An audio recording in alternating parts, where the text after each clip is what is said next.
ফুচকার এটা এখানেই রেডি করা হয় তাই তো দিদি? হ্যাঁ, এখানেই রেডি করা হয়। তো এখন আলু মাখা হচ্ছে ফুচকার জন্য তাই তো? হ্যাঁ, কি কি যাচ্ছে দিদি আলু মাখাতে?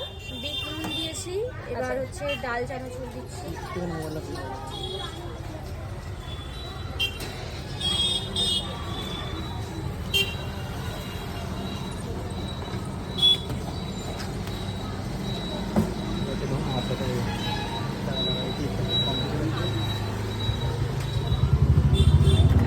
এটা হচ্ছে সিক্রেট মশলা।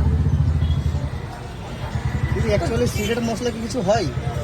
হয় বলতে মানে ওই জিরে ধরে আর যেগুলো থাকে সেগুলো দিয়ে ভাজা তৈরি মশলা। করা বাড়িতে। তাহলে সিক্রেটটা থাকলো কোথায়? এটা বলেই দিল।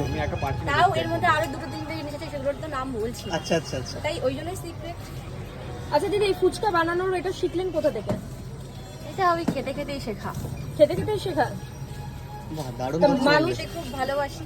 মানুষ খেয়ে কি বলছে? রিভিউ কেমন মানুষের? দারুণ বলছে এখনো অব্দি সবাই, যতদিন দোকান চলছে। তো এই গায়িকার থেকে ফুচকা মানে ফুচকা বলে এই জিনিসটা ব্যাপারটা তো পুরো সম্পূর্ণ আলাদা। একদমই তাই।